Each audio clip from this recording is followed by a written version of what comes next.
Kumno polak be sei sen pan apning sabai pi sekan YouTube channel jana ka Jingtip technology. Te kan ni klit mat perlok akwa ni kai pi ba Kumno ba pi la ban Shna email Napoh smartphone Jongphi. Te ale ni dapat je ni video. Kong go pi di banda ya po Chrome.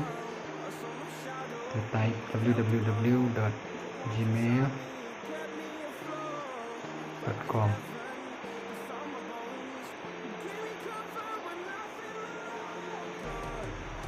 Kalau ini perlok kalau load ini tekan saya lambat direct support ke Gmail page. Tinggi nak apa ni apa Gmail page.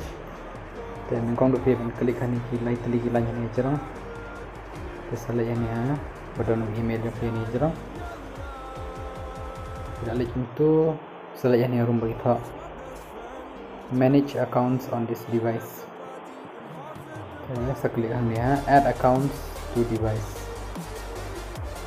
Tapi tak klik itu kan saya load Jepang, kan verify phone. Kalau ada verify, instantly. Kan kambam por kan dia normal. Sekarang verify bapi dia mapi ni amba pendan kami kan di smartphone. Ni klik mat.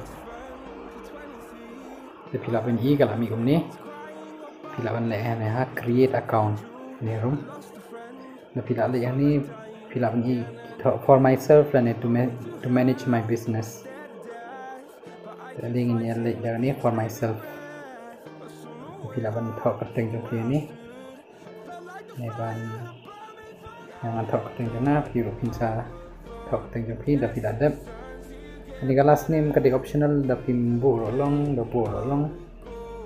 sebut bu ada saya ni next. Sejit yang buat di Jongphi.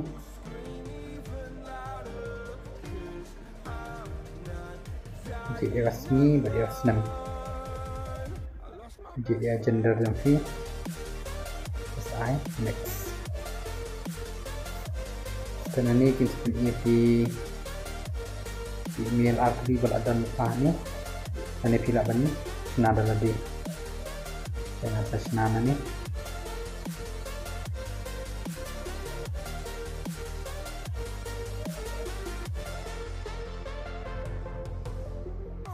dengan ada pentong ni dengan saya next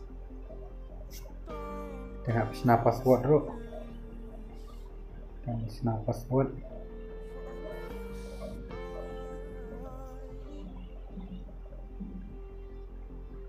dan idea next.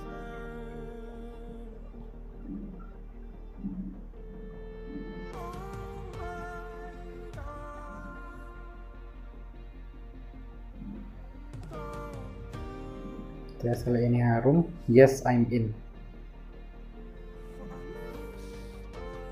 Saya ke account jenara ulang.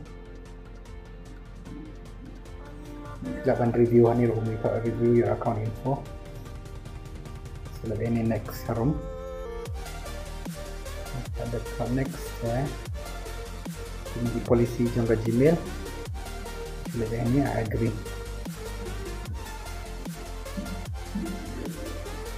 Ada klik ini I agree. Dan salut. Baca email Jongphi. Kalau kita untuk perlok kalau long ka Gmail jangan tengah laban pendan kami ka. Terus aku buat video ngan sa upload biang kini sengi ngan pen EP ba Kumno ba pila ban bo ia ka two step verification ban penlong baka account Jongphi kanam syak hack haki brio. Te nang EP ya ni ka video apa channel jangan Khublei Shibun.